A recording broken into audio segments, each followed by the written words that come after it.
kakak kerja tahu faham. Oh kakak. Kakak kerja tahu dia belajar kerja ya. Orang asyik tahu di Wisma tu.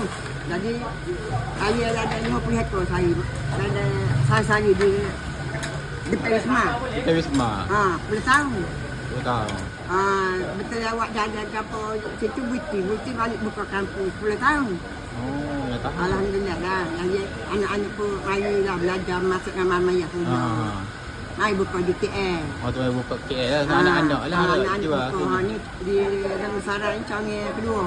Canggih kedua sini. Baru buka ini baru di Selayar setahun lebih lah. Saya tahun lebih. Saya baru pun lupa. Tahun lebih lah. Alhamdulillah lah. Maksudnya pengalaman Mama Yah ni start daripada awal tu berapa belas tahun ada? 20 tahun ada? 20 tahun. 20 tahun dah. Dia belajar peta lah. Dia belajar sekali pun boleh buat lagi. Bila ni ada bagi ke anak-anak lah. Jual di kedai di Selayar dengan Damansara. Boleh pakai mari sini pula ada. Di Jangan Kedua di Damansara ni tak? Damansara pun ada. Damansara pula. Di lupa di sini pun ada. Ori ni ori. Ni ori tu lah.